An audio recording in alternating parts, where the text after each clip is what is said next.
चलिए दोस्तों, welcome to back to my channel. आज हम सबसे पहले एक नई सीरीज लेकर शुरू कर रहे हैं जिसमें कि हम आपको आने वाले दिनों में विभिन्न प्रकार की जो हमारी साइकोलॉजी की सिद्धांत जो हैं, जो अलग अलग शिक्षा छात्रियों के द्वारा दिए गए हैं, उनके बारे में हम जानेंगे समझेंगे। तो आज का टॉपिक है हमारा अंतर्दृष्टि का सिद्धांत या सूझ का सिद्धांत।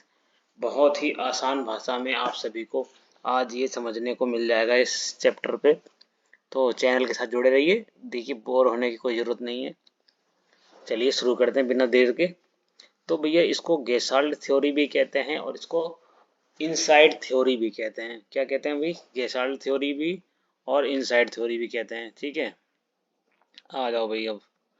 अब देखते हैं, सामने स्क्रीन पे दिखाई दे रहा है भाई, गेस्टाल्ट पूर्णाकार समग्रता जर्मन शब्द है। ठीक है, गेस्टाल्टवाद का मतलब होता है पूर्ण आकार, जिसको समग्रता यानी कि समग्र रूप में कोई चीज देखी जाती है, इसमें पूर्ण रूप में देखी जाती है। और ये शब्द कैसा है? जर्मन शब्द है। ये भी कई बार एग्जाम में आ जाता है। वर्दिमर कोहलर कॉफका लेविन द्वारा दिया गया है। ये तीन लोग थे भैया, वर्दिमर कोहलर कॉफका लेविन के द्वारा दिया गया है। और देखते हैं इसमें क्या है। बहुत ही इंपॉर्टेंट नोट बनाए गए हैं सिर्फ आपके लिए। सिद्धांत की विशेषताएं देखिए, इसमें व्यक्ति समस्या का पूर्ण रूप से अवलोकन करता है। यांत्रिक क्रियाओं की अपेक्षा उद्देश्यपूर्ण और चेतनाबद्ध प्रयास पर बल दिया जाता है।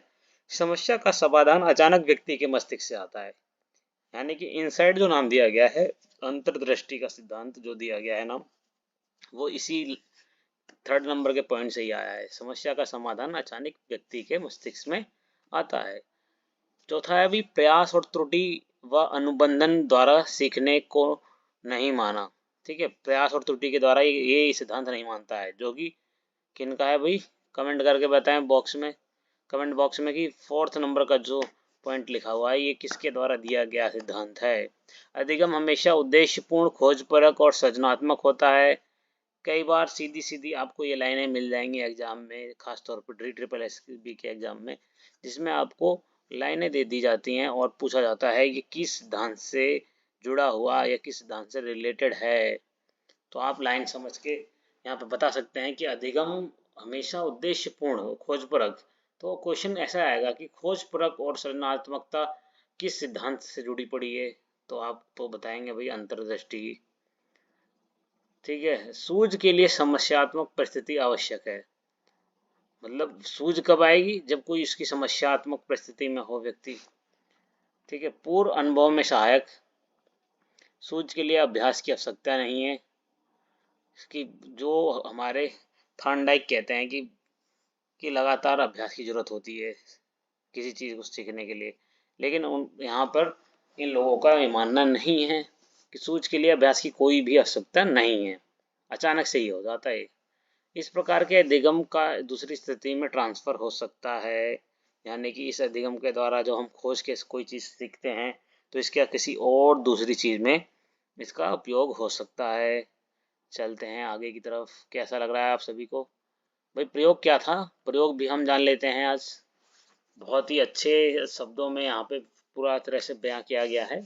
इन्होंने अपना प्रयोग एक चिंपैंजी पर किया। उसको एक पिंजरे में बंद किया और छत से केला लटका दिया तथा एक लकड़ी का बॉक्स रख दिया। सुल्तान ने उछलकर केले को पाने का प्रयास किया, परंतु वह असफल रहा। वह कोने में बैठ गया और पूरी परिस्थिति का सही से अवलोकन किया। तभी उसके मस्तिष्क में एक विचार सूझा। उसने बॉक्स को लटकते हुए केले के नीचे रखा और केला प्राप्त कर लिया। ठीक है, और दूसरा प्रयोग क्या था भाई? दूसरे प्रयोग में केले को ऊंचा कर दिया गया तथा दो बॉक्स रख दिए। सुल्तान ने दोनों बॉक्स को रख के केला प्राप्त कर लिया। तीसरे में भी केला और अधिक ऊंचा कर दिया गया तथा छड़ी का प्रयोग करके सुल्तान ने केला प्राप्त किया। चौथे में दो आपस में जुड़ने वाली छड़ी का प्रयोग करके केला प्राप्त किया गया। तो ये चार प्रयोग किए गए भाई। तो अंतर्दृष्टि को क्या क्या कारक प्रभावित करते हैं? कई बार एग्जाम में ये भी आता है। प्रयास और त्रुटि का कारक, सबसे पहला प्रमुख कारक प्रयास और त्रुटि। फिर प्रत्यक्षीकरण, बुद्धि और अधिगम। किसी भी सूझ के लिए ये 4 कारक बहुत प्रभावित करते हैं सूझ को। ठीक है, आ जाइए देखते हैं थार्नडाइक का जो था सिद्धांत, जिसको हम इंग्लिश में कुछ लोग ट्रायल एंड एरर लर्निंग भी बोलते हैं। थार्नडाइक का संयोजनवाद, सॉरी बोलने में, थार्नडाइक का संयोजनवाद अथवा प्रयास एवं त्रुटि। ज़्यादातर सभी लोग, हम लोग आमतौर पर प्रयास और त्रुटि के सिद्धांत के तौर पे इसे जानते हैं। इन्होंने मुर्गी, चूहे और बिल्लियों पर अपने अलग अलग प्रयोग किए। इन्होंने बिल्ली को पिंजरे में बंद कर दिया और उसका एक दरवाजा जो लीवर से के ठीक प्रकार से दबने पर खुलता था तथा पिंजरे के बाहर भोजन रख दिया। भोजन को प्राप्त करने के लिए बिल्ली ने बहुत सारी अनुक्रियाएं की,